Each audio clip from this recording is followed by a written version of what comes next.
Pas Belipojës, Vlorës, Vunojit, destinacioni tonight këtë javë është në Seferan. Me një tjetër dekor të mrekullueshëm, liqenin e Seferanit, një nga 84 liqenet që ka gjithë zona e Dumresë, në verë shkojnë 67. To shifra nuk i kam të mjatë. Jonel Kristo, që është drejtori i projekteve turistike i fundit investimeve në turizëm, mi ka dhënë. Kështu që ti di shifrat, nëse janë gabim, është faleminderit që ndodhesh këtu. Është një panel me cilët do të ndajmë një destinacion që shumë pak veta e dinë. Për shembull, Juli Dhame, që është Lady Rally në Shqipëri, nuk e dinte Seferanin. Po, nuk isha kaluar asnjëherë këtu, sigurisht via Belsh, via punimet dhe gjithë gjërat e reja që janë bërë në Belsh, via liqenet. Di atë shkëmbin e madh ose malin, themet, dhe sepse kemi fluturuar edhe malketin. Faleminderit. Juli është profesionist e Fondit Shqiptar të Zhvillimit, laureata SPQ. Faleminderit, kënaqësi që të kam këtu. Përshëndetje, faleminderit për ftesën. Ishte surprizë e madhe për mua, besoj edhe me të ftuar do ta ndajmë më vonë, që për 60 minuta ne mbritëm Sefera. Dhe nuk jeni vetëm që jeni surprizuar për mirë në këtë rast. Çka ndodh? Nuk e kemi ditur ne që ky është destinacion kaq i afërt apo përmirësimi i infrastrukturës e ka munduar?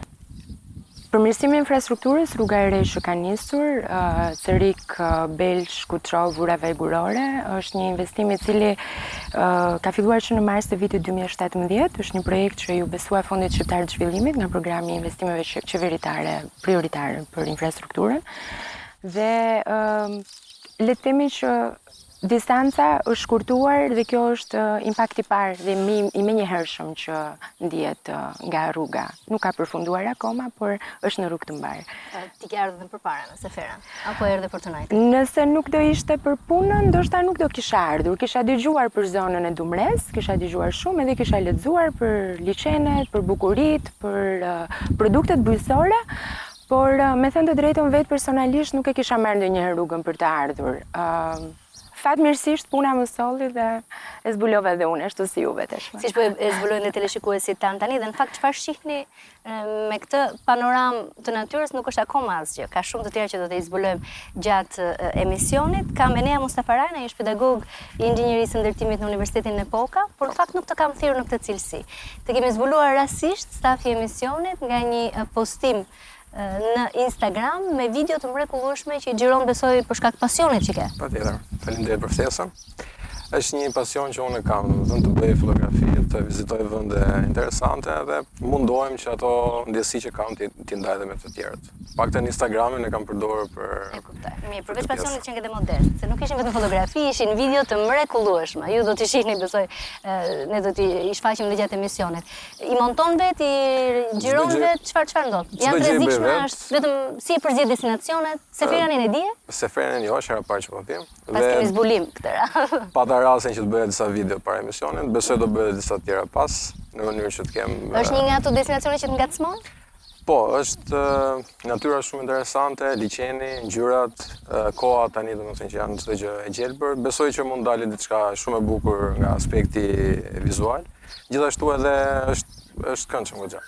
Çfarë bën me këto video më pas? I nxjerr në Instagram, maksimumi të shkruajnë dhe thonë thjesht mundohem domethënë që në një farë mënyrë të promovoj ato vendet e bukura që ne kemi në Shqipëri, duke parë që Shqipëria ka vende shumë të bukura. Mundohem që me ato mundësi që kam, me ato dëshira që kam, bëj diçka që të jetë e bukur dhe domethënë të jetë një ftesë për të tjerët për ta parë. Tani ti vetë nuk besoj se e shikon shumë të nightin, po mamaja jote ju tha që çdo bësh deri në Seferan se ata ishin vono. Patjetër, më tha që kishte parë herën e kaluar dhe tha po ti ç'ne. Por që ja, do më shojë dhe mua besoj. Në fakt të kemi si një mision sezonal që e ndërmarrim për të promovuar, për të njohur së pari, sepse ne vetë po zbulojmë diçka që nuk e dinim përpara. Joneli, besoj kam tepër informacion për të. Si u bë Seferani? Çfarë ndodhi? Pse pikërisht këtu?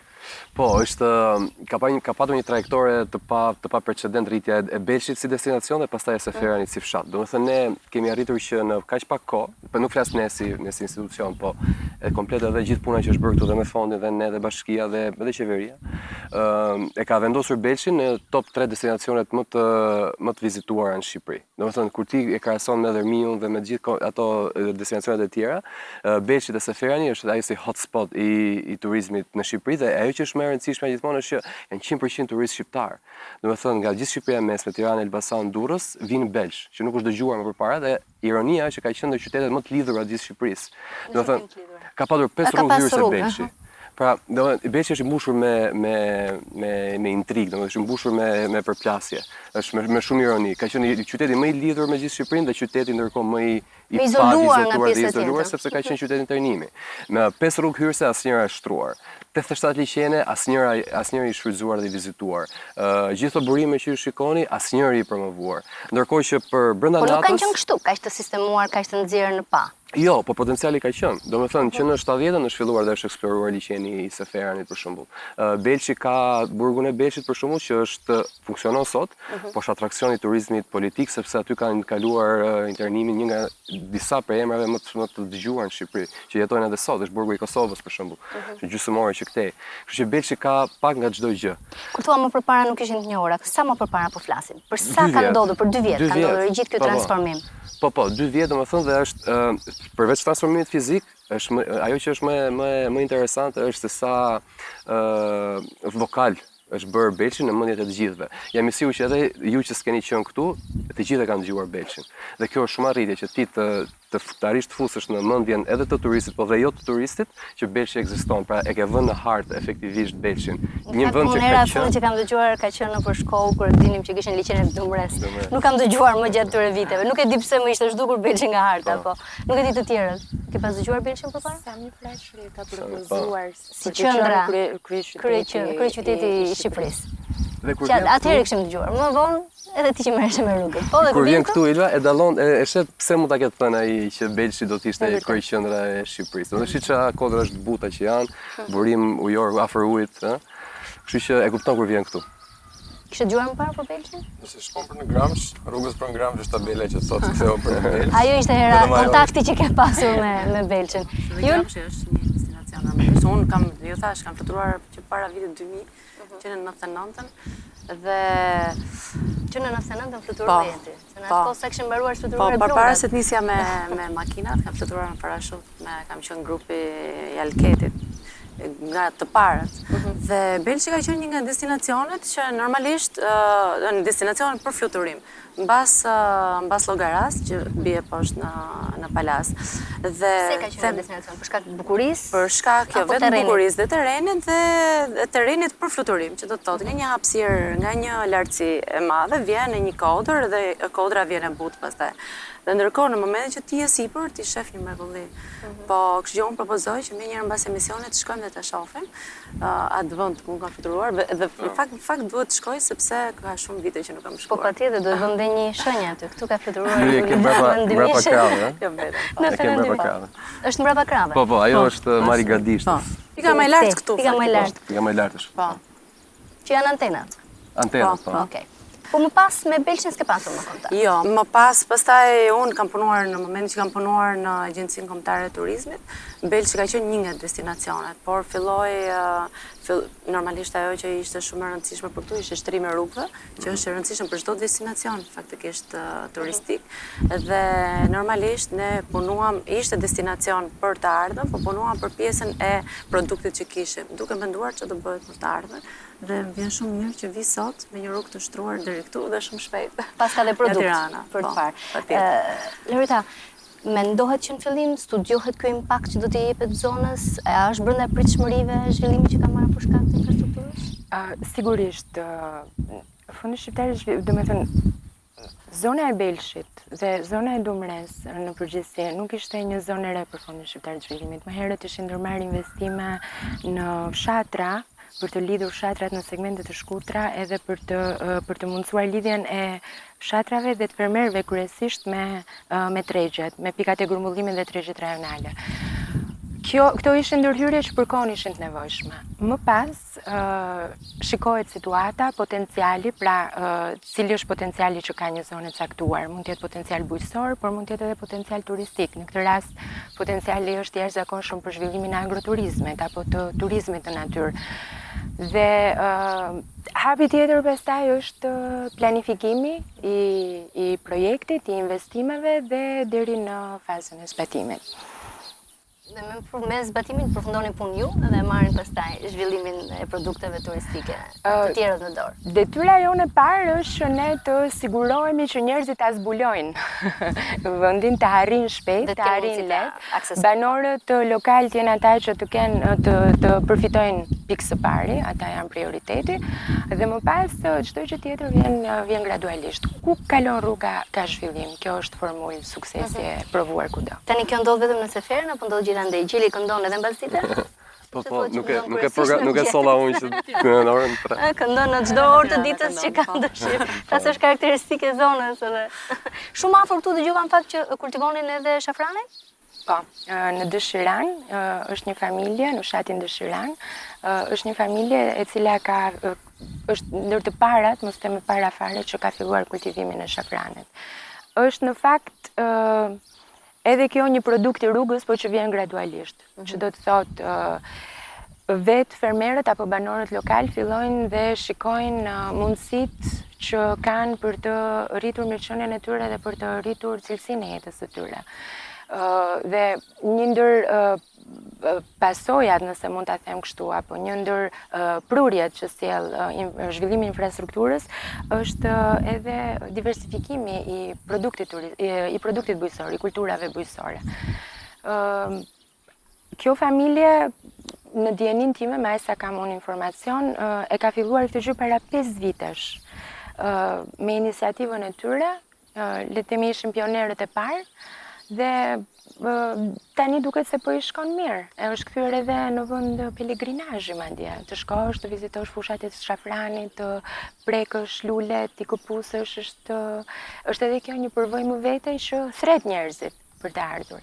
Përse takon punimit të tokës, mbjelljes të kulturave të ndryshme, si është si zonë? Është e braktisur, kanë ikur, janë shtëpi bosh apo po kthehen edhe po i punojnë tokat e tyre? Po, krahasuar me potencialin është plotësisht e neglizhuar. Do të thonë, nëse ti shikon se kush do ishte potenciali dhe jemi këtu, gjendja aktuale është natën e ditën. Por gjendja aktuale nuk është e zeroja. Do të thonë që të shkojë deri tek potenciali patjetër ka shumë punë, por siç e shikoni kryesisht këtu janë mbjellur ulli dhe duhan. Dhe së fundmi shafrani dhe ka një arsye për këtë sepse toka është shumë e thatë. Dhe kjo është prap paradoksi i Belshit, sepse kur ka ujin, po toka vetë është e thatë sepse nuk e mban ujin.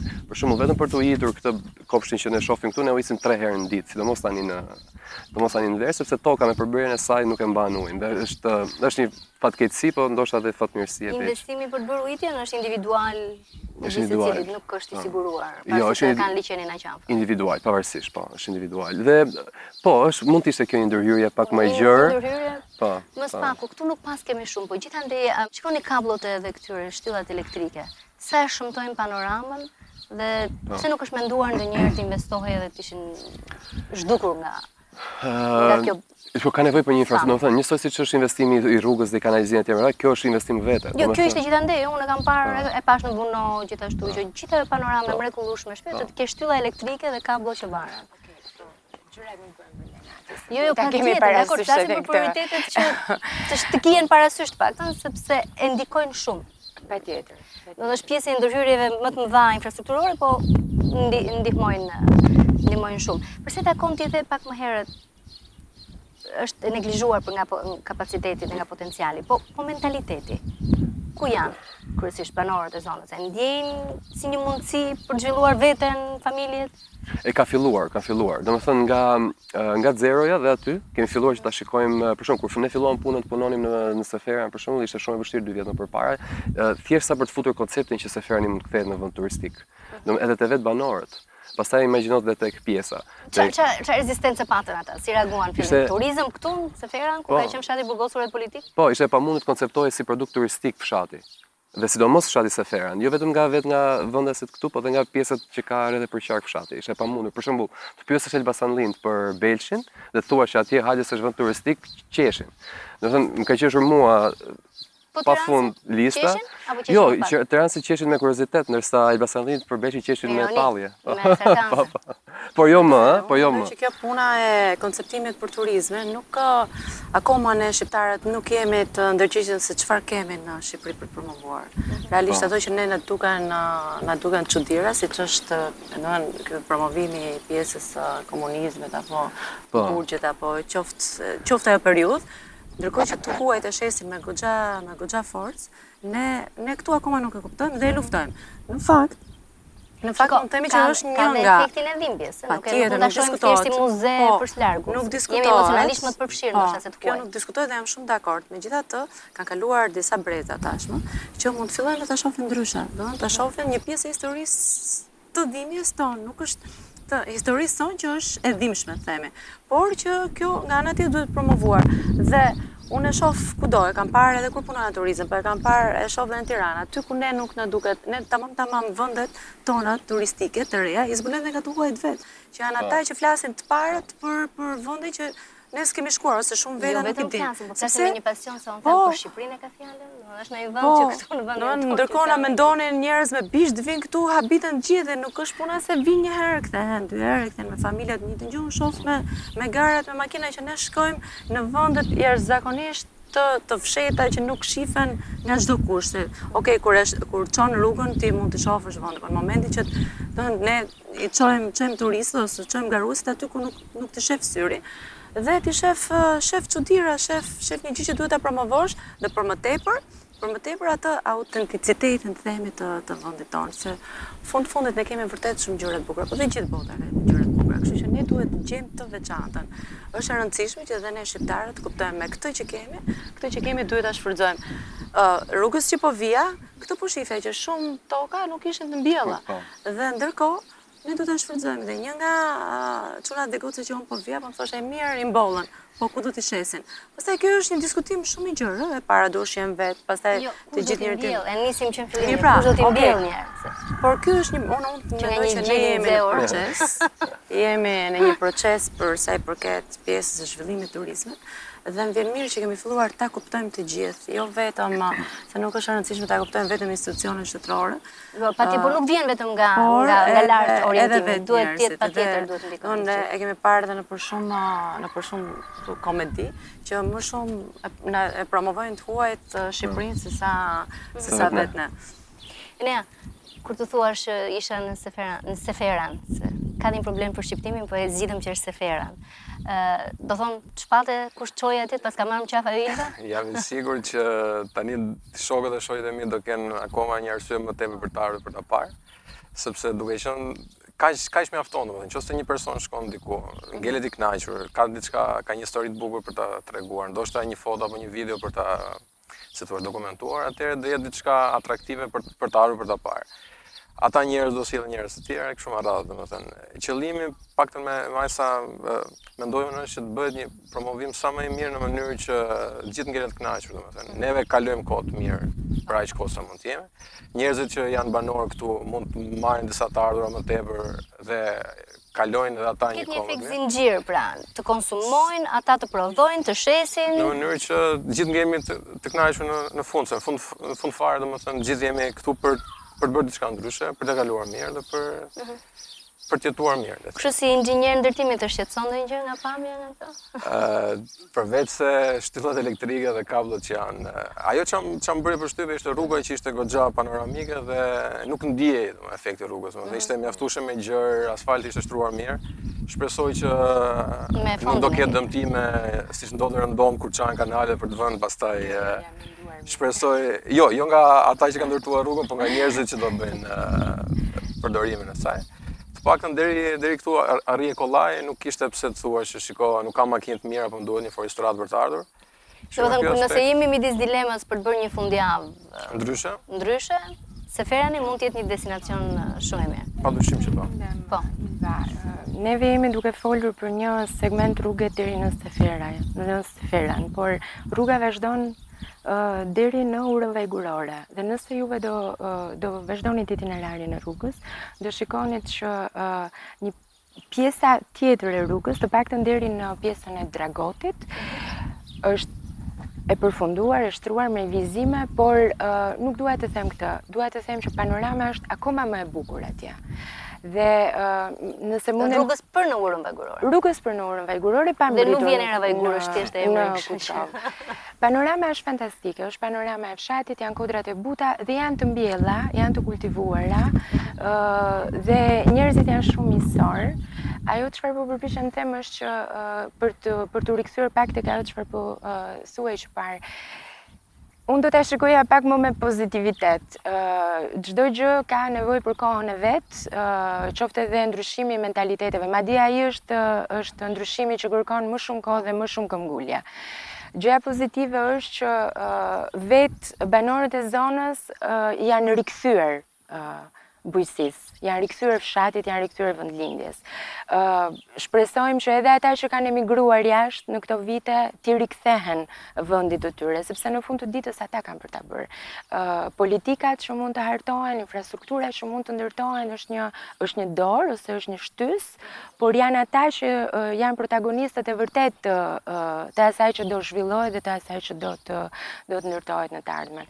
Kështu që mua personalisht më është shumë mirë që e shikoj këtë ndryshimin pozitiv. Ndoshta mund të jetë me hapa të vegjël, me hapa të ngadalë, por po ndodh. Po ndodh dhe është në aty ku duhet të jetë. Dhe me pak optimizëm dhe me energji pozitive për ta pritur, për ta përqafuar këtë ndryshim, mund ndodh edhe më shpejt, edhe më mirë. Pas publicitetit rikthehemi.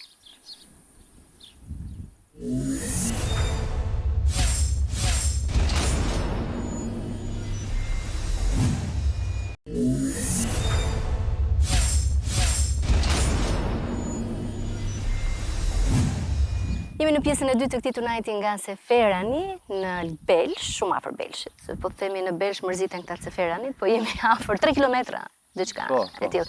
Po flisim për ndryshimin, për kohën, për shpejtësinë që janë kryer. Është bërë mjaftueshëm dhe shpejt apo mund të ishin bërë dhe më shpejt? Këtë do thosha, unë domethënë që ka dy gjëra. E para, hapat me të cilat janë hequr dhe shpejtësia.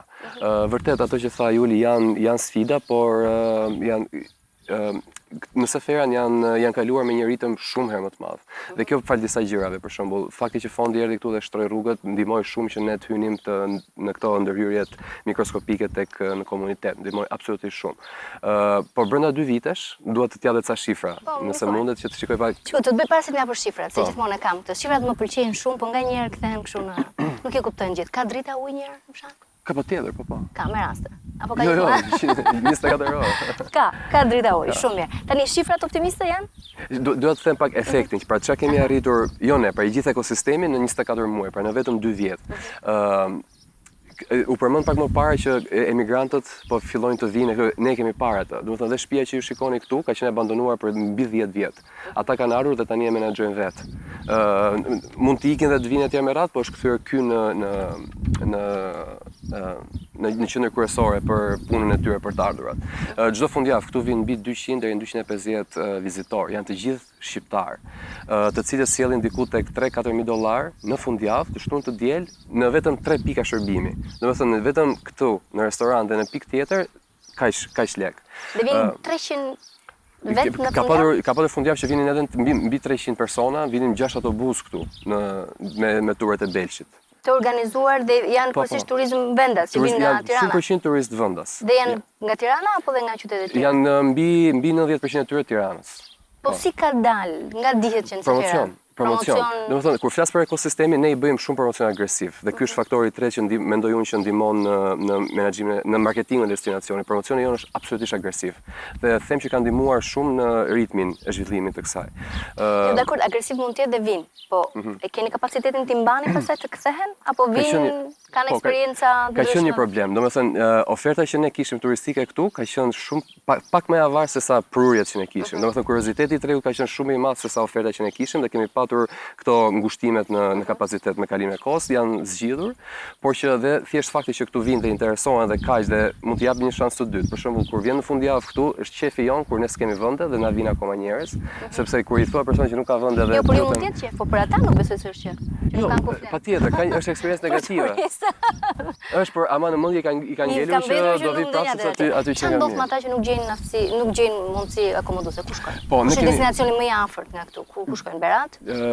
Jo, edhe këtu ka midis në një rrezë për 12-15 kilometrash janë fshatat që po përmendëm përpara. Dhe që kanë mundësi akomoduese. Kanë mundësi akomoduese dhe po jo, kanë mundësi akomoduese dhe kanë restorante, ndoshta jo të nivelit që ne kemi investuar këtu, se është investim i ri gjithmonë, është investim i ri. Por restorantet e vjetra kanë mundësi që të ofrojnë. Shkon më shpejt në Vlorë, po të biesh nga Belshi. Do të thënë, me rrugët që janë bërë tani shkon më komod dhe më shpejt dhe shumë me një rrugë më estetike, se sa ti biesh nga rruga klasike. Në Belsh, në Vlorë shkon më shpejt i biesh këtej. Për të mbetur pak tek ata që vinë se duat të kuptoj, për shembull, mundësitë për t'i shërbyer, kuzhinier, kamarier, janë të zonës apo i keni marrë nga Tirana? Janë të gjithë zonës. Për shembull, në restorantin që ne kemi hapur buz liqenit janë 8 persona që punojnë dhe këto janë shifrat e tjera që unë do desha ti përmendja. Për shembull, këta kanë qenë njerëz me 0 punësim, 0 të ardhurë deri para 3 muajsh për shembull. Ndërsa tani janë të gjithë punësuar full time dhe me 2 turne në restorantin poshtë, i cili të gjithë këta vizitorë aty mirëpriten. Përveç kësaj, bujtina ka stafin e vet, pjesa e dhënies me qerat pajisjeve të outdoorit, për shembull, ka stafin e vet, dhe të gjithë këto janë të punësuar nga zona. Ka qenë problem kualifikimi i tyre dhe është akoma problem kualifikimi i tyre. Domethënë, nëse kanë ecur gjërat më të vështira, siç është infrastruktura dhe investimet kanë ecur me kaq ritëm të shpejt, kualifikimi i stafit fatkeqësisht nuk ka ecur sepse është gjetur pak më mbrapa. Çfarë hahet në Seferan? Shumë gjëra, shumë gjëra. Si ham në vende të tjera, që ka një gjë që është krejt e veçantë. Këtu për shembull. Është restoranti që ne kemi hapur poshtë, restorant slow food. Pra, edhe unë, edhe shefi që punon atje është antar i Aleancës Shqiptare të Shefave.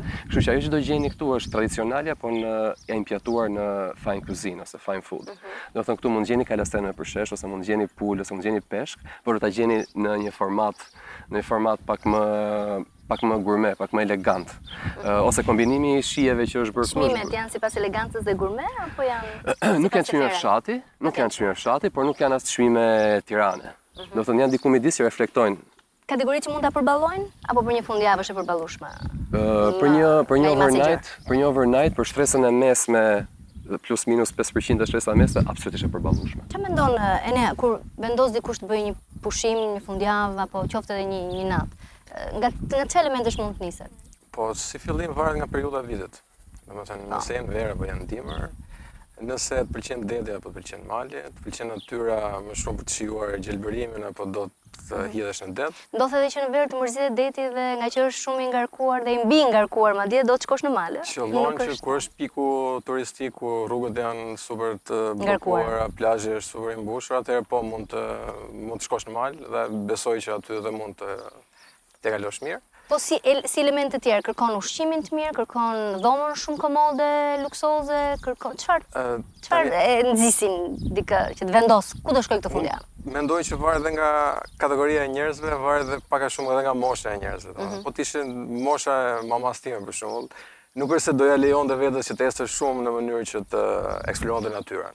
Pra, nëse do ishte një vend që arrihet kollaj dhe ka një ushqim të mirë, nuk kërkohet luksi për të kaluar mirë një fundjavë. Sido që të jenë punë, domethënë, një ditë, 2 ditë janë më se të përballueshme, domethënë, si kohë. Por që nëse ka një kompromis ndërmjet cilësisë, shërbimit, kushteve, domethënë është ajo pastaj fundjava perfekte, le të themi, për të kaluar mirë. Ka ende shumë familje, ato që njoh të unë, besoj njihni dhe jo, që e mendojnë Malinezi si destinacion fundjavë. Mund të kthehet Shqipëria? Shqipëria është destinacion fundjavë? Jo për të gjithë. Ende jo. Okej, unë njoh vende që normalisht ende jo, për sa i përket çfarë? Për sa i përket çmimit, për sa i përket organizimit, sigurisë. Kushteve, ka familjar, ka fëmijë, familje që duan të gjithë komoditetin e mundshëm që ndoshta këtu edhe në Seferan mbase nuk i kanë ende. Unë mendoj që me pak modesti, vëndet gjenden në Shqipëri dhe ka shumë vende që gjenden në Shqipëri dhe aq më tepër komoditetit, unë mendoj që janë edhe komod dhe me çmime konkurrojnë. Konkurrojnë Malezi, konkurrojnë Greqinë, konkurrojnë Maqedoninë dhe Kosovën. Kështu që mendoj që Shqipëria është destinacion. Dhe mbi gjitha është eksperienca që mund të kenë këtu. Është destinacion duke parë dhe jashtë çfarë ndos, sepse dhe jashtë, nëse ti shkon për shembull themi në Venecia, nuk gjen dot asnjëherë një hotel për kushtet që ti do, për shembull Maradona. More një vend që nuk duhet ta merri. Venecia po kthehet destinacion jo turizmi. Jemi në Belsh, jemi këtu dhe unë nuk dua të përmend vende tjera, megjithatë për shembull mund të shkojmë frashë, se varet edhe nga dëshirat që kanë njerëzit për të shkuar. Po flisim për kapacitetet, për mundësitë, që dhe një familje të vi. I kanë vende si Sefera, destinacione pak më të vogla se sa aftësitë që kanë aftësi turistike që ka Malezi për shembull. Shpesh për një natë ose për 2 net mund të vihet, patjetër, nëse je shoqëri, nëse je shoqëri dhe vjen me familje, jo nuk është me sakrifica. Normalisht ne jemi varet se është edhe mentaliteti i turistëve, ati që do çfarë do të bëjë, se ka njerëz që vetëm duan të rinë dhe të shohin ambient, ka njerëz që për shkak të shohin vetëm peizazhin, ka njerëz që duan të jenë aktiv në këto pushime. Dhe varet se kush nga destinacionet i ofron. Po për sa i përket komoditetit, ju thash edhe një herë, mjafton që të ketë edhe rrugë për të shkuar deri atje, të jetë i sigurt si vend, dhe Shqipëria ka plot. Mos them që ka vende të jashtëzakonshme. Dhe kur flet Juli pastaj, më duket se Laurita është e këtij mendimi. Unë e mbështes atë çfarë tha Juli, edhe për faktin unë nuk jam eksperte e fushës turizmit. Megjithatë mund të flas nga përshtypjet që kam nga bisedat me rrethin tim miqësor apo në ambientet që unë frekuentoj. Vërej një tendencë gjithmonë në rritje drejt, sidomos në fundjava, drejt turizmit në natyrë, drejt aktiviteteve në natyrë, dhe sidomos nga kategoria e turistëve që janë familjar. Pra, familje me fëmijë, të cilët kërkojnë në fundjavë të kalojnë kohë në natyrë dhe kërkojnë destinacione të reja. Po kështu, më parë u përmend që shumica e turistëve që vinë janë shqiptarë dhe janë nga Tirana, por ka shumë, mos harrojmë që është edhe një kategori tjetër shumë e rëndësishme që janë të huajt që jetojnë dhe punojnë në Shqipëri. Janë gjithashtu një kategori që është gjithmonë në kërkim të destinacioneve të reja dhe që i shikojnë i gërmojnë, nëse mund të them kështu. Dhe nga kjo pikpamje mendoj që aventurier apo jo? Jo, nuk janë aventurier, janë edhe miq të mit, njerëz të cilët dhe nuk janë shumë tek anjos. Për një problem të vogël që se ndodh, edhe nuk janë kaq tek anjos sa jemi ne. Kërkojnë, ndoshta edhe me drejt xhanën, po unë mendoj që Shqipëria është shumë e veçantë nga gjithë vendet e tjera. Unë kam vite që promovoj Shqipërinë si nga gjitha format. Dhe si individ, si institucion. Nuk jam bërë asnjëherë pishman dhe mendoj që kemi shumë promovim për Shqipërinë, për shqiptarët, që pothuajse ikin gjithë jashtë dhe Shqipërinë është ofensimi.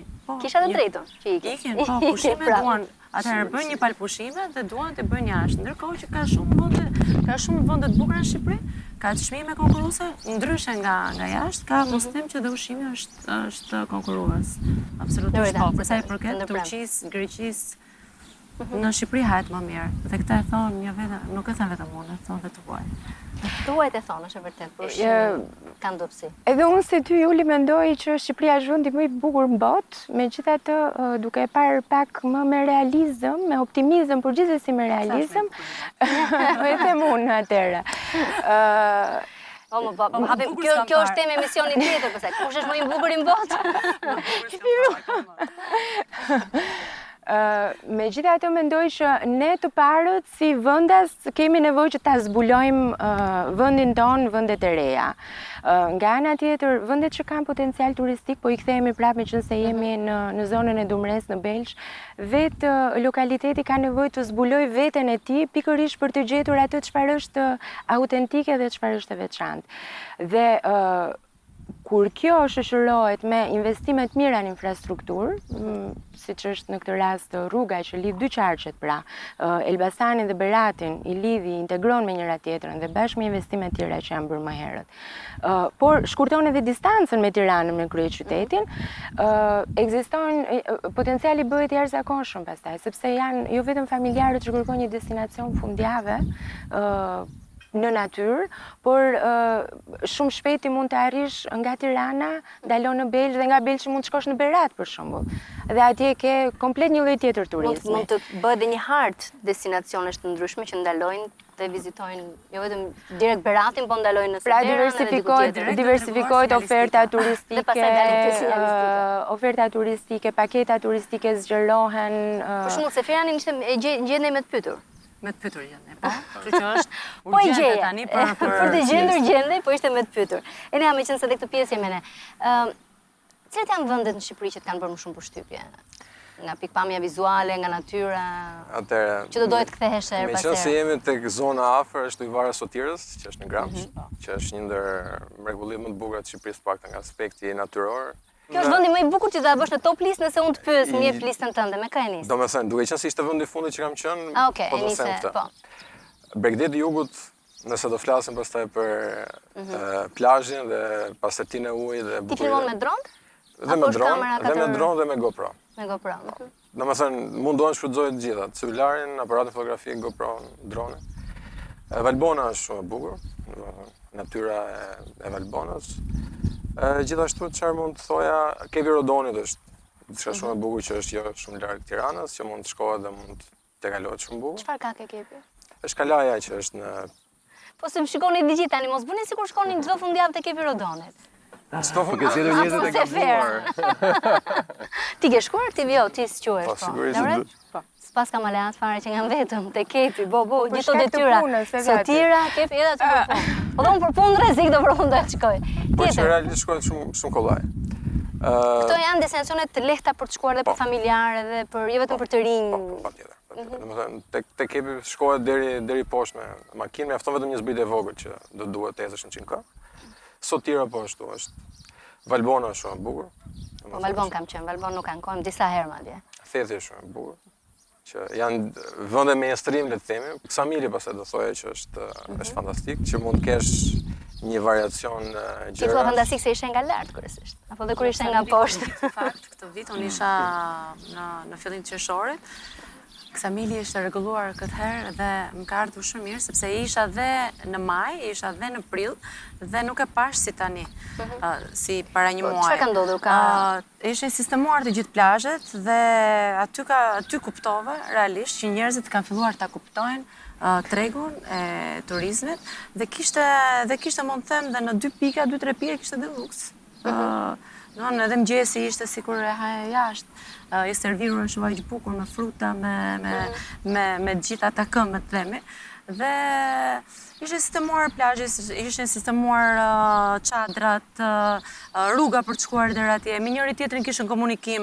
Sinqerisht pash një frym tjetër.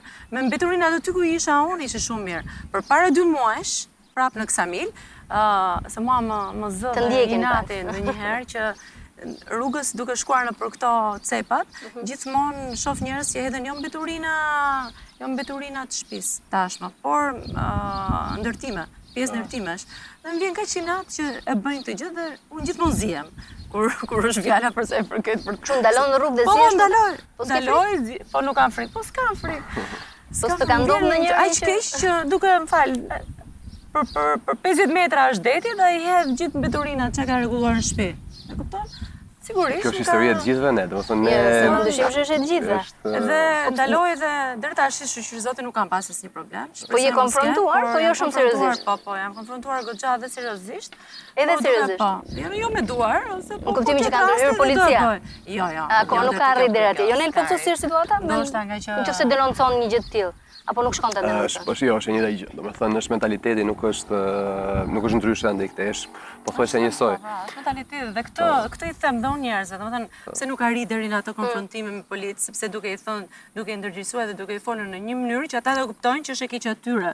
Nuk është e keqja ime që shoh një herë që vi atje apo 2 herë, por është e keqja atyre sa më vonë ata ta kuptojnë. Mendon që e kuptojnë? Unë mendoj që po fillojnë ta kuptojnë. Dhe do e kuptojnë patjetër sepse është tregu që i tërheq. Sepse ç'a ndodh? Nëse ata nuk e bëjnë vetë, nëse këta nuk e bëjnë vetë vendin e tyre, do vi dikush nga jashtë ta bëjë. Do marrin një shtëpi, do ta marrin me qira, do ta blejë dhe rregullojnë, do jetë konkurrues. Do mërzitesh pastaj pse e lë. Dhe do jetë qiraku atij që vjen mërzitet pastaj. Që do thotë, kanë filluar ta kuptojnë, por patjetër duhet të jemi edhe ne të gjithë bashkë që të kalisim durimin, të kalisim pak durimin. Po, dhe kjo.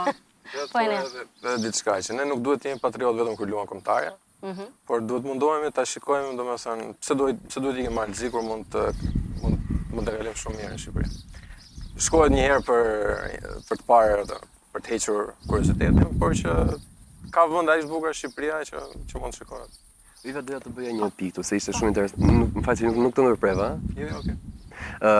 Turizmi, nëse turizmi shikohet si konkurus, pra Malizi ose ne ose ata, absolutisht nuk zhvillohet absolutisht asnjëherë. Dhe pse? Sepse në psikologjinë e turistit nuk është konkurrenca, po është të plotësosh atë që marr listën tënde. Pra e pash Malizi, e pash atë. Kështu që në momentin që ne i shohim si konkurruese, kemi humbur lojën. Po në momentin që kemi shohur si përplotësuese, aty fillon zhvillimi i vërtet.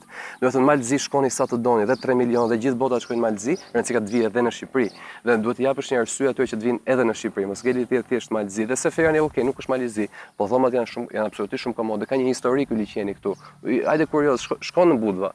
Po hajde shikoj edhe këtë historinë e Seferanit. Edhe në fakt këtu ke liqeni ka zambak, ka peshë të ndryshëm, mund t'ja u lexoj se i kam nxjerr, po në pjesën tjetër do rikthehemi. Faleminderit Enea që ishe me ne.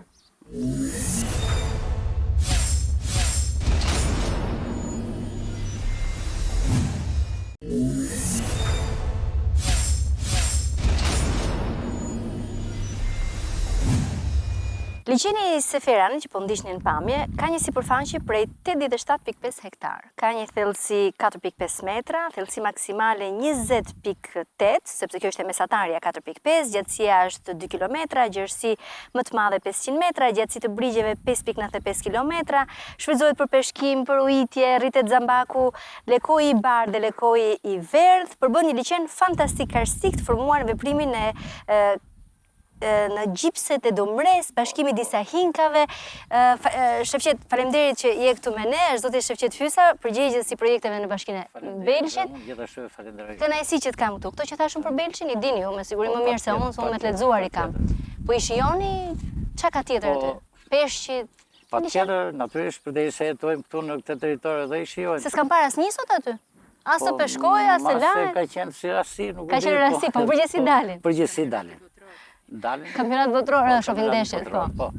Po, zona jonë ka shumë liqenj, domethënë kam mbi 80 liqenj, 84 liqenj, natyror me origjinë karstike, siç e theksuat edhe ju, fundosje, shkrirje e gipsit dhe fundosje e tokës. Këto liqenj në fakt kanë qenë shumë të bukur para viteve 70. Shumë të bukur sepse nuk kishte pemë dhe bim naturale dhe të qartë. Në 70-ën deri në 90-ta, këto liqenj u abandonuan, domethënë u hoqën këto, u bën toka buke deri në buzë të liqenit, deri në fund liqenit. Kështu që u prisha i gjithë ekosistemi aty. Pas viteve 2000 fillon të mbillen edhe pemë, fillon që të vlerësohet nga pikpamja natyrore liqenjt. Siç i shikoni edhe sot që kanë mbjellë ullin, kanë mbjellë pemë tjera aty afër, ose kanë mbjellë bim naturale. Çfarë ju sjell liqeni, liqenet në përgjithësi, çfarë i sjellin zonës? I kanë sjell më shumë zhvillim, më shumë turist?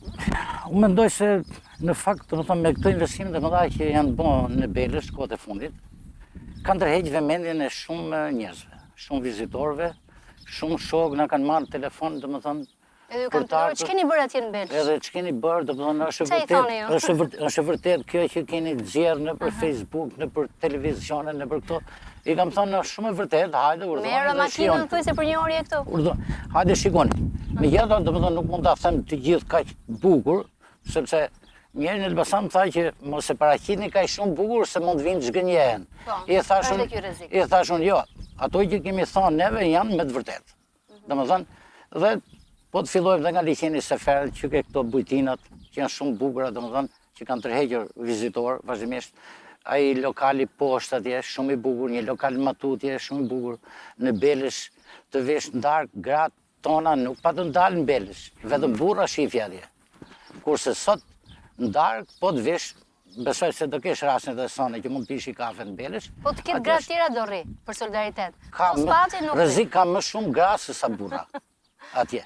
Edhe çdo natë ka njerëz që dalin. Çfarë ndodhi, u zbutën burrat apo u bën kushtet? Jo, nuk ishte kurse ishin lokali, ishin tip me hanesh, e nuk mund të futesh atje, kurse aty janë të hapura, ambiente të hapura. Bëjnë biseda private, janë larg njëri tjetrit, domethënë. Se kjo dhe e ka zbutur pak ambientin, ëh? Turisti ndjehet më rehat. Ne këtë nuk e përmendim kurrë, po turizmi dhe emancipon. Po këta që jetojnë këtu e dinë shumë mirë se sa si e kanë ndjerë përpara dhe si e kanë. Po të vjesh edhe sonde në darkë, të shikosh aty, domethënë është shumë interesant dhe një ndryshim rrethor nga par vjet për shembull, që vetëm burra shifja atje përballë lokaleve. Sot shef më shumë gra se sa burra tunin tavolina pinë kafe. Burrat aty shoqërojnë gratë. Laureta, se do të tamam ndeshjet për kampionatin. Kur përfundoni gjithë ndërhyrja në infrastrukturë që po bëhet në këtë zonë? Sipas planifikimit duhet të përfundojnë në fund të këtij viti, më saktë në fillim të vitit të ardhshëm të 2019-s, diku nga shkurti marsi. Ka filluar vjet në mars të 2017-s, kanë filluar punimet për rrugën. Por është ecur mirë. Sa është që tani që flasim? Sa kilometra ai? 36 kilometra. Nga Ceriku deri në urën vajgurore në rreth rrotullimin që të çon në Berat, pastaj rrugën hyrëse të Beratit. Që do të thotë shkurtohet distanca jo vetëm nga Tirana deri këtu në Belsh, por shkurtohet distanca deri në Berat. Për të shkuar në Berat tani mund të shkosh nga kjo rrugë që është akoma e përfunduar, në disa segmente po punohet. Dhe është një aks që ka dhe vepra siç janë urat e këto? Janë ndërtuar të gjitha kanalizimet, nëntoksore, rrjeti inxhinierik, veprat e artit, në zonat e banuara do ketë edhe ndriçim, është bërë gati gjithçka dhe planifikohet, siç e thash, të përfundoj në fillim të vitit tjetër, por ka ecur shumë mirë. 70% e punimeve është përfunduar që tani që flasim. Me komunitetin si ka qenë bashkëpunimi? Bashkëpunimi ka qenë shumë i mirë, edhe me bashkinë, të cilën e kemi partnere. Përgjithsisht, mënyra se si ndërhyjmë ne në investimet që zbatojmë është në një bashkëpunim të ngushtë me bashkinë përkatëse ku kalon investimi, por edhe me komunitetin ka qenë bashkëpunim shumë i mirë. Sigurisht ka gjëra të papritura, ka probleme të vogla që dalin, por në çdo rast janë zgjidhur në moment dhe ka ecur puna. Shëfqet, ne tham pak më herët që Samir Franshri ka thënë që Belshi mund t'jetë dhe qendra e Shqipërisë. Pse s'bëni një referendum ju, ndonjë iniciativë, ta shpallni qendër e Shqipërisë? Hapim dhe i debat tjetër në Shqipërisë. Nuk na dalin këta që kemi. Në fakt unë, domethënë, kam lexuar për këtë, bilat e librin e Samir Franshri Shqipëria çka që ç'është dhe çdo të bëhet. Këtë përgjigje në fundit se dia e mori ai sa ishte gjallë. Nuk po ja japim dot as ne. Edhe kam lexuar dhe shpremisht thotë që këtu t'jetë kryeqendra e vendit. Po. Ku të vinë të gjithë njerëzit nga të gjitha kazat. Shumë, edhe na e ka thënë Samiu, ta shpallim qendra e vendit. Edhe për këtë do bëjmë përpjekje normalisht, domethënë se ja po përgatitemi që të bëjmë busin e Samir Frashit në Belsh. Si fillim, po. Si fillim. Shumë mirë, si fillim. Dhe ç'është vërtetë se do shtoj këto investimet. Seferani ku jemi është shpallur një ndër 100 fshatrat turistik, sepse ky gjendet në mes të 3-4 liqeneve. Është liqeni i Seferanit, është i Mërhojës, është Plevica, atje më thonë, pra është i rrethuar nga liqej. Edhe këtu do të bëhen investime të mëdha, do të bëhen asfaltimi, rikonstruksioni rrugëve, me ndriçim rrugët, kanalet e ureve të zeza, një plazh do bëhet në liqenin e Mërhojës, domethënë këtu, dhe do ketë shumë gjelbërimi i liqeneve, domethënë me pemë dekorative, rrugë për bicikleta, për këmbësorë, domethënë për shëtitje. Dhe ne presim që të fillojë së shpejti. Fillojnë punimet. Fillojnë punimet. Janë gati 16 projekte që do të financohet, po. Pa do të vejnë deri në lagje. Domethënë unë kam punuar me këtë lloj projekt, me dhonin e atyre fishave, Agjencisë Zhvillimit numër 3 që është në Korçë, dhe kryeministrisë ja kemi çuar. Ja ka çuar kryetari domethënë. Dhe pritet së shpejti që të fillojë kjo. Ndërkohë, ne për ta propaganduar këto kemi organizuar dhe shumë festa këtu në Belsh, shumë evenimente. Domethënë kemi organizuar festa ballonave, ditës verës, festa afër ditës. Këtu do ndalemi pak ta afër ditës, çik më vonë, se di që s'është gjetur edhe një kokë aty apo është legjendë? Po, do të them, domethënë se kam lexuar për këtë problem. Gjetur kokë afër ditës. Kemi fituar dhe konkursin e ideve për festat lokale, festa, domethënë nimfa liqeneve, që do zhvillohet shtator 3 ditë. Si fituat ju kur zhvillohet në shtator? Po u drejtën. Kemi fituar konkursin. Edhe që do sponsorizohet nga 2 ministrit, Ministria e Turizmit, Ministria e Bujqësisë, edhe një fondacion tjetër. Bile unë mora pjesë në takimin e fituesve, në Vunot Vlorës. Në Vunot, po. Edhe ne ishim. Ishim. Se ishim fituar, domethënë ishim fitues. Dhe këto janë mënyra për të gjeneruar vizitorë. Këto janë për ta propaganduar, domethënë për ta njohur. Po, tamam janë teknika propagande, domethënë në kuptimin e mirë të fjalës. Por desha të bëja një pikë që shumë e rëndësishme, domethënë se ne flasim pozitivisht për këtë vetëm, ka qenë sfidë e madhe ta çosh deri këtu, dhe nuk është se Seferani hajde o burra, hajde shkojmë në Seferan nesër, ka shumë probleme. Por është një model i vogël i mirë. Pra, sidomos për bashkëpunimin, domethënë në momentin që vjen qeveria, po të quhet qeveria, ose shteti ose diçka, përplotësohet me partnerët e tjerë, krijohet një e tillë. Dhe kjo lista 100 fshatrave shumë e madhe, domethënë që të bësh 100 fshatra kështu, do shumë para, do shumë kohë të jam me radhë, po ky është një model i mirë. Fshati Plumbas. Nuk është bërë gjithë fshati kështu. Pikërisht këtë doja të thoja. Bërë gjithë fshati. Po pra, po. Në plan janë 16 projekte, 16 fisha që të bëhen si ky model, them. Si model. Po me 100 fshatra do bëhen si vjet, më të bëni 100 të tjerë. Pastaj pas 10 vjetësh, 20 vjetësh, Por Ilva, në një vend ku mungojnë modelet, do ketë në qenë fshatra. Në një vend ku mungojnë modelet, ama shumë e rëndësishme që sikur një shtëpi, por ama një shtëpi të bëhet model. Si frymën, si modeli, si shembull. Po, do të thënë në 100 fshatrat, sikur të paktën këtu ose në Julin kemi punuar në Plumbas, për shkakun që është projekt i të njëjtës filozofi. Është e njëjta gjë dhe ajo është pjesë e kësaj dhe aty kemi 2 modele. Kështu që në të gjithë këto 100 fshatra etj me rast se projekte ka sa duash, mund të sot shkojmë zyrën time, e fusim arkitektin në punë dhe të nxjerr 100 projekte për Seferanin ta nxjerr Seferanin Monaco. Po çfarë nuk ka fonde?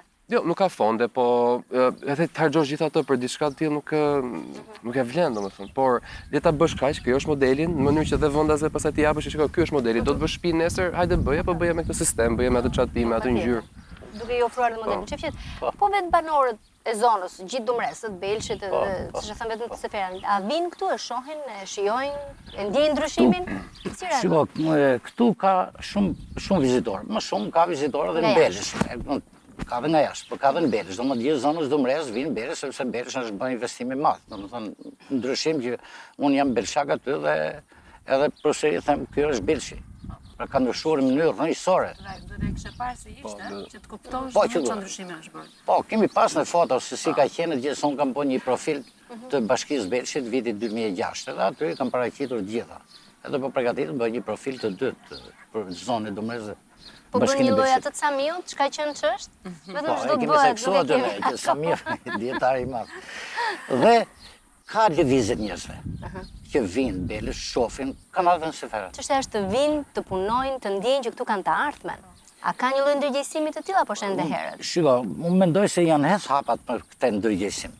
Pastaj ndërgjegjësimi nuk vjen dhe për ieri, do të vinë në mënyrë graduale. Edhe 2 vjet janë asgjë, kuptimi i tillë ndërgjegjësimi që po flasim ne. Pra ka lëvizje, domos sipas meje, nga ato çka kam pasur, unë kam shtetit Dumresë, domos gjithë. Edhe kam punuar kaq vite, 45 vjet. Ka lëvizje. Tani kjo puna Afërditës si ishte? Po. Çka ka dash Afërdita këtu njerë? Atëherë Afërdita sipas historisë, unë nuk jam historian në fakt, po kam lexuar se kam qenë dobët në histori shkollë lartë, mesme, edhe për ta kompensuar. Lexova vetë kur urrite. Kam studiuar. Afërdita në fakt domosdoshmë është një perëndesh. Po.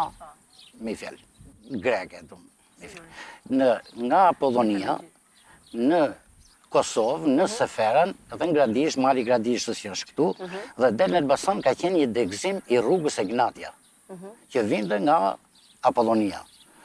Dhe gjatë gjithë rrugës, vendoshin faltore për nderë të perëndeshave. Dhe si duket këtu ka pas një faltore për Afërditën. Pasi janë gjetur terrakote në liqen. Në çfarë viti janë gjetur ato? To mund të jenë gjetur nga vitin 76, 80, nuk mund të japë. Rreth atyre viteve. Rreth atyre viteve, janë gjetur terrakote. Këto janë dhe sot ke Muzeu Arkeologjik Tiranë. Unë i kam pa vetë. Ato, bile i kam paraqitur dhe ke libri, ka ajo që kam shkruar. Dhe përndet kësaj hidhshin këto buste, këto terrakote, domethënë. Që do flasësh pak për princin e Belshit? Pse ka dhe princ? Përveç Afërditës? Po.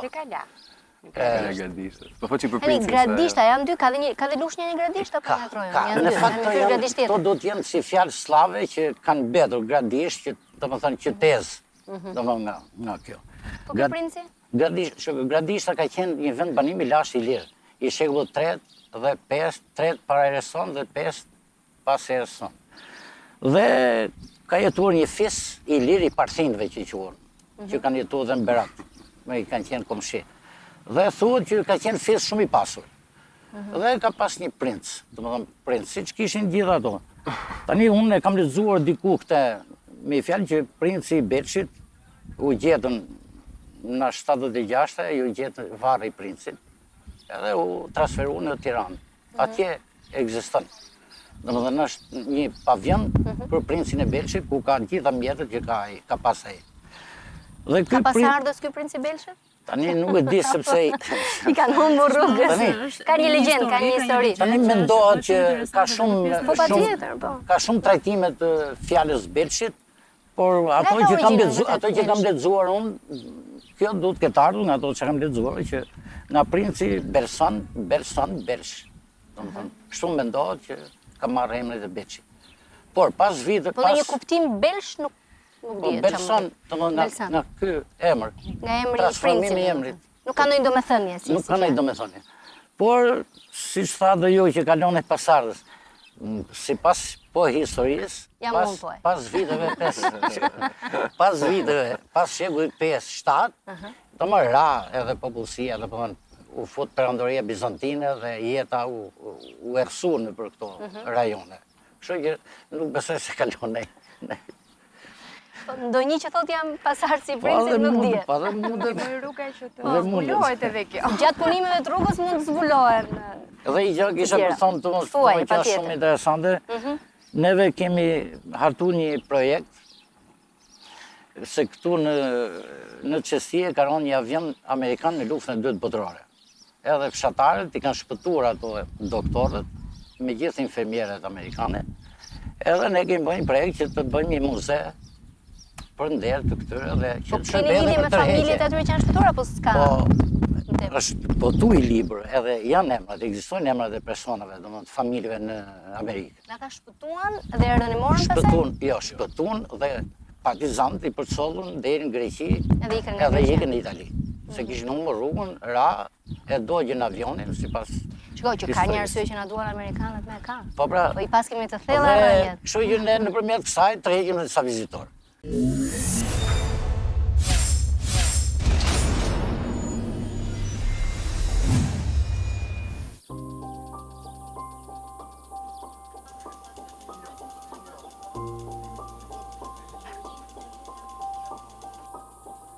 Fatmir, ti ke arë ke investuar në Belsh. Ti je nga Belshi vetë? Ja, unë jam në Belsh, unë në origjinë jam nga Përmeti, po lindur e rritur në Tiranë.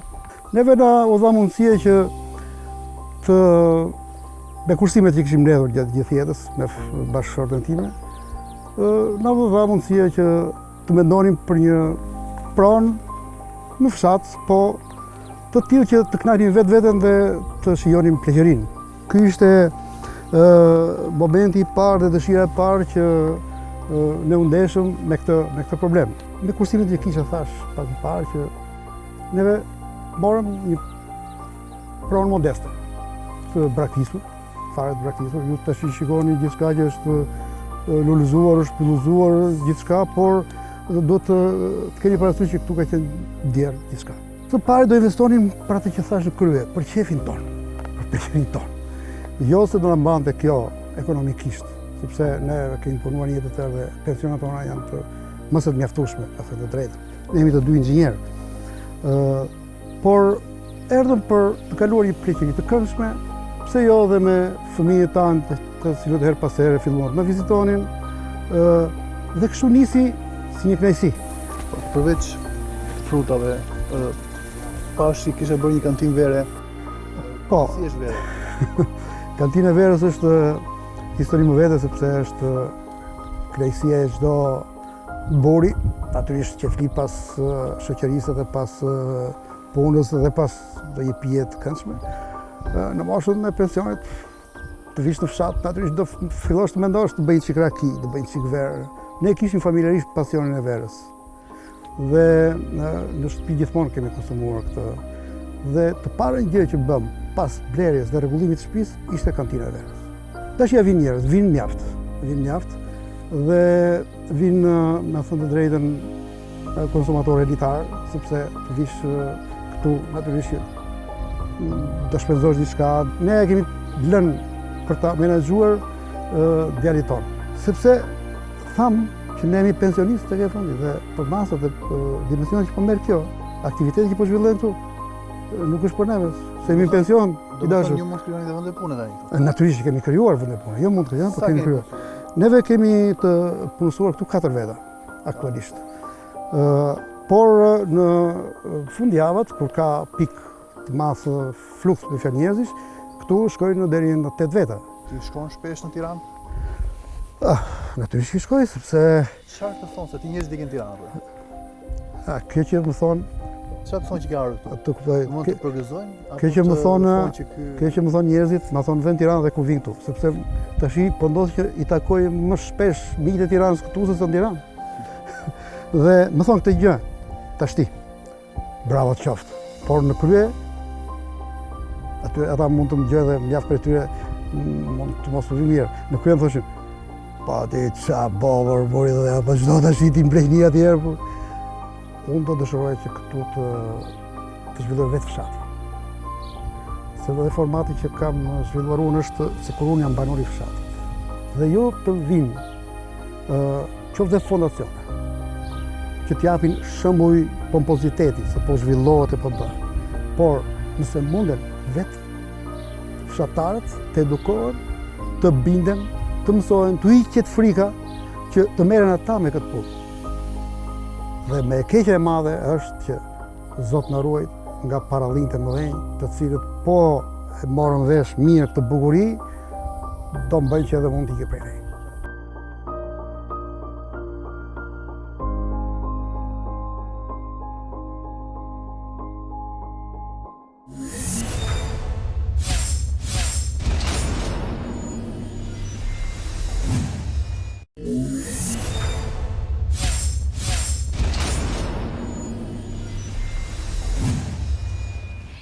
Jemi në pjesën e 4 të tonight nga Seferan, ku mësuam shumë gjëra që nuk i dinim, që nga rrëzimi i avionit, me princin, afërdita, rruga, do përfundoj vitin tjetër, në fillim vitit tjetër, po bën një libër shefqeti.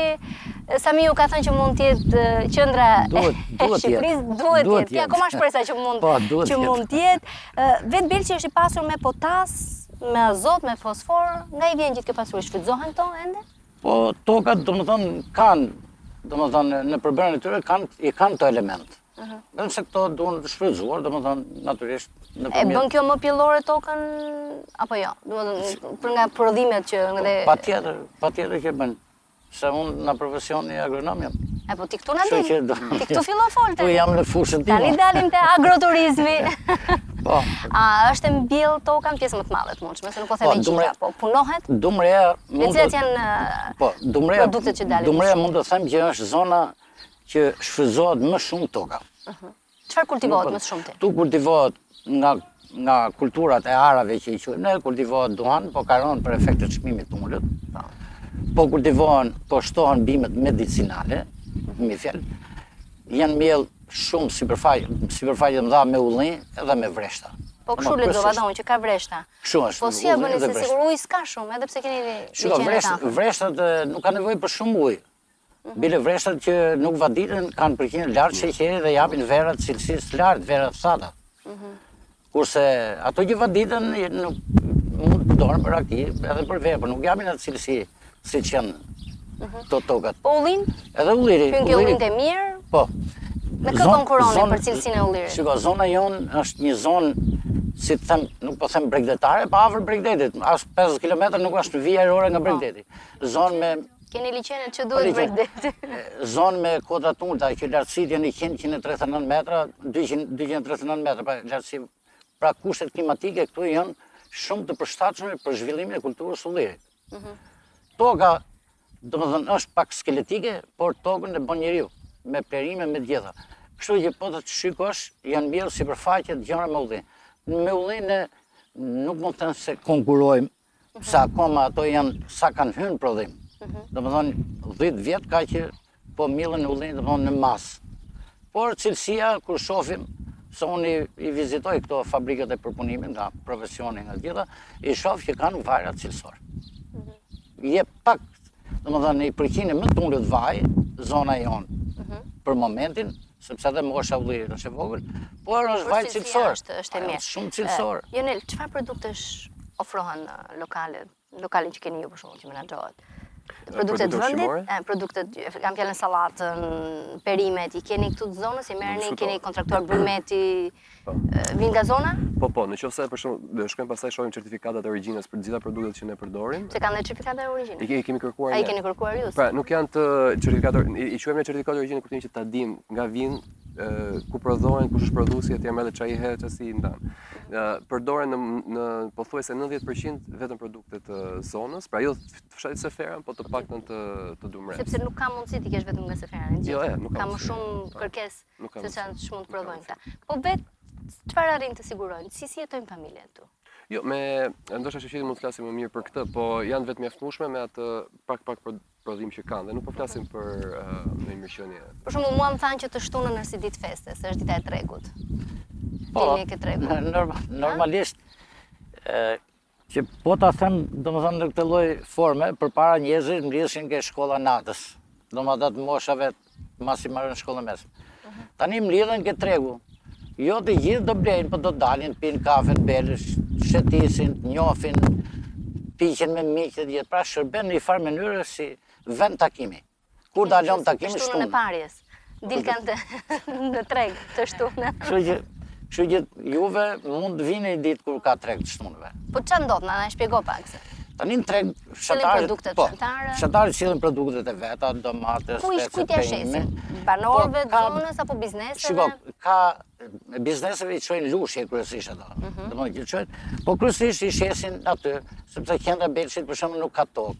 Një pjesë familjes ka shumë pak tokë, për shembull ato çiftet e reja s'kan tokë për të miell. Kështu që blejnë mrena për mrena kryesisht. Domethënë, mrena për mrena zonës. Në lokalin tonë për shumë ne e bëjmë vetë mbledhjen. Do thënë ne kemi një makinë që shkon mëngjes për mëngjes dhe nxjerr, për shumë 10 kokra ves këtu, 10 atje, 2 shishe vaj atje, 1 kile atje. Do thënë këto është shumë e lodhshme, po e bëjmë edhe për të ngjitur pak besnik filozofisë locally sourced, domethënë. Dhe është shumë e rëndësishme ajo. Merr me vektorin gjithashtu. Pak. Apo jo shumë? Janë paksuar. Po pse? Se s'kan njerëz. Jo, edhe për efekt të çmimit të grumbullimit të qumshit. Sepse qumshi grumbullohet lirë. Kosto e mbajtjes i lopë është shumë e lartë në krahasim me qumshin. Një bidon ujë pa gas ose me gas është 500 lekë, 50 lekë.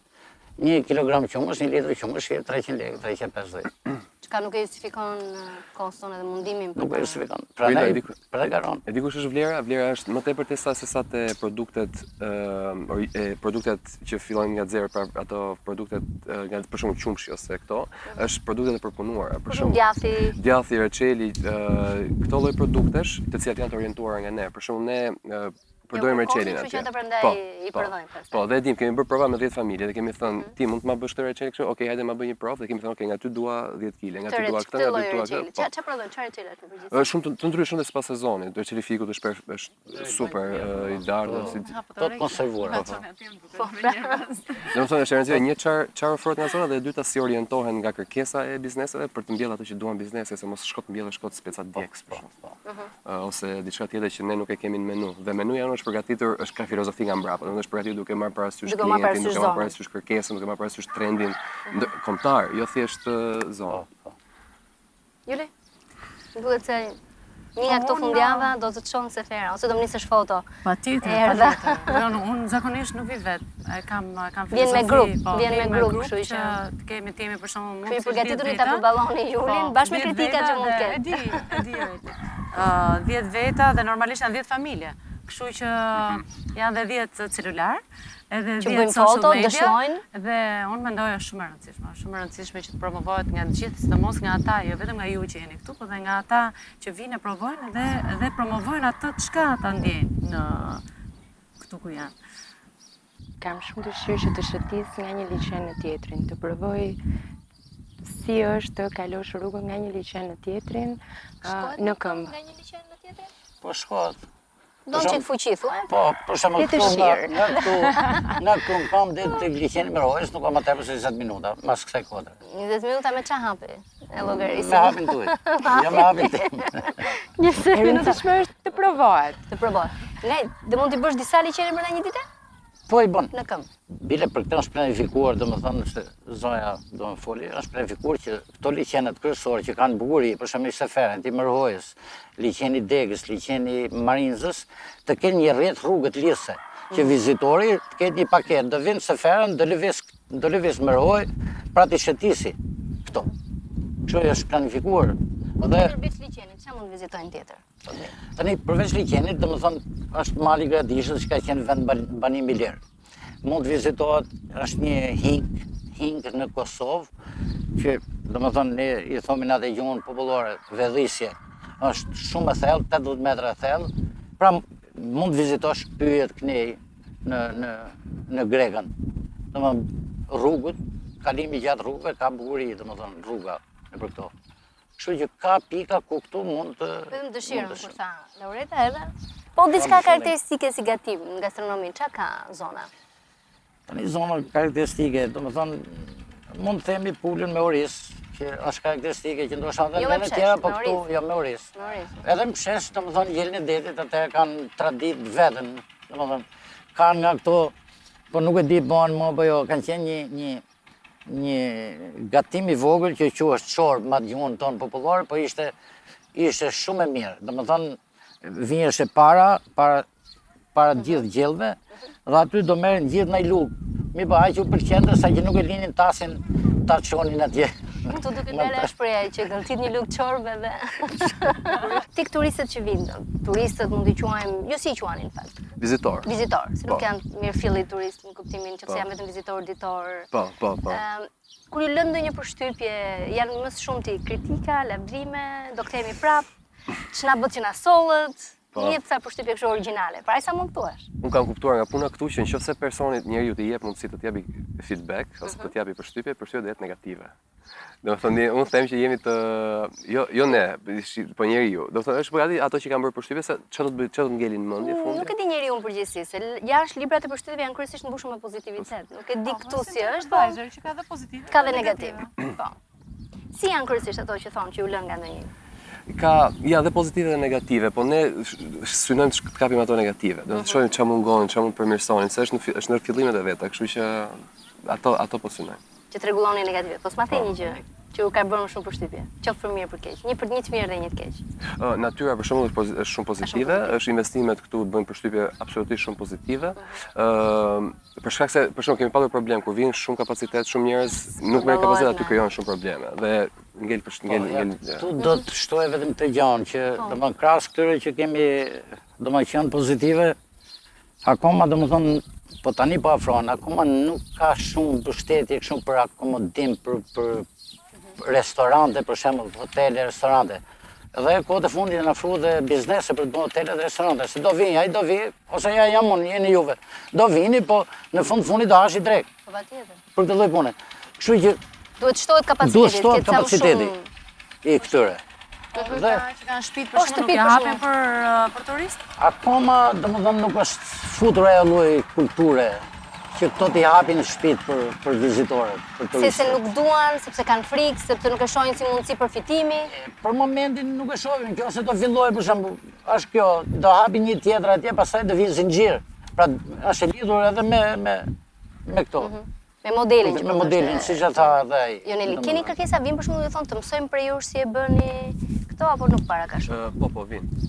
Këta punojnë janë emigranë. Po financime për ata që do donin ta bënin këtë, qoftë të zonës, po edhe që dikush tjetër që mund vinte dhe ka mundësit. Ka ndihmë për iniciativa tilla? Ka dy burime, e para vet ata, të cilët kanë nevojë, kanë kursimet e tyre, pra do thoja këtë që emigrojnë shumë, punojnë dhe vinë këtej në gjysmën e vitit. Dhe këtu organizojnë punën, pra kanë themi 1 milion të reja dhe 15 milion lekë të vjetra, të cilët mund ta bëjnë ta rregullojnë shtëpinë e tyre. Tani është krijuar një SBB, Shoqata e Bashkëpunimit Bujqësor. Domethënë me 10-15 që mbledh produktet e disa. Po mund të mbledhë produktet, mund të ndërtojë serë në funksion të turizmit, domethënë ose mund të mbledhë 10 lopë në funksion të turizmit, domethënë, se kështu do janë marrëdhënie mirë tjetër. Po Lore. Edhe do ishte shumë interesante, domethënë unë gjithmonë e lidh me pjesën e investimit, është shumë interesante jo vetëm gjallëria që sjell një investim, por edhe diversiteti i ideve. Ne këtu duke folur me njëri tjetrin, folëm kaq shumë gjëra dhe gjeneruam kaq shumë. Por kjo sjell edhe forma të reja organizimi, të cilat në të ardhmen i japin qëndrueshmëri zhvillimit, që tani mund të jetë me hapa të vegjël, por ose të ngadalë, por në të ardhmen ka një lloj qëndrueshmërie dhe ka një lloj sigurie që do vazhdoj. Zotëria më intrigoi me këtë idenë e fermerëve që bashkohen bashkë, organizohen bashkë, ngren sera. Një gjë që do ishte shumë interesante për një turist që vjen në një zonë rurale është përvoja e fshatit, nëse mund të shprehem kështu. Pra, të këpusësh një domate, cila është ndjesia, ose kur mund të jetë periudha e vjeljes së ullinjve, do ishte shumë bukur. Është le të themi tendenca e turizmit në kohëve të fundit. Pra, turisti jo vetëm për të kënaqur syrin, shihen, por edhe për të ikur nga një destinacion që viziton rishtas me një përvojë që e merr me vete, e çon në shtëpi, e transmeton miqve, e shpërndan dhe nxit njerëz të tjerë për të shkuar. Panajiret ose dita e vjeljes së ullinjit janë një mënyrë e tillë. Ka Organizime ka filluar. Ka filluar, për shumë dita e shafranit është një nga këto, ditë kulinare ka plot, ka dita, mbrapa viles për shumë ne kemi mbjelljet. Ato po të vish në shtator për shumë ose në tetor e mbledh vetë rushin ose domatet ose çdo gjë tjetër. Po janë të njoftuara që në datën kaq bëhet kjo në datën Po, ka një kalendar. Ka një Ka kalendar. një kalendar të tyre festave. Ti do vije për vjelin e rushit? Sigurisht. Ne bëjmë dhe në Tiranë. Po, bëhet në Tiranë. E kemi në Shesh, në fshatin Shesh. Në fshatin. Ku ka marrë emrin dhe lloji rrushit. Nga sheshi. Sheshi i bardh, sheshi i ziça, sheshi Sheshi i bardh. Dhe në fakt këto festa ndihmojnë shumë për promovimin e zonës, për promovimin e produkteve, për të njohur njëri tjetrin, ndoshta edhe për trajnime, për të mësuar për pjesën e turizmit të shërbimit. Kështu që të gjitha bashkë bëjnë atë që ne quajmë produkt turistik, dhe nuk mjafton vetëm peizazhi. Po, këtu nesë kisha edhe këtë gjë, kemi organizuar në Belsh panajër me produktet bujqësore, lektorale, me gatimet e grave në për familje, me punimet e nxënësve, me qëndisje, pra kemi organizuar këtu. Tani që keni nxjerrë dhe nga shtëpia, po, edhe gratë dhe produktet. Faleminderit që qet Laureta nga Fundit të zhvillimit. Juli Dame, faleminderit Jonel. Faleminderit ju për vëmendjen. Do të jemi në një tjetër destinacion dhe shpresoj të vini së shpejti ta shihni me sytë tuaj Seferanin dhe gjithçka tjetër ofrohet këtu. Mirupafshim.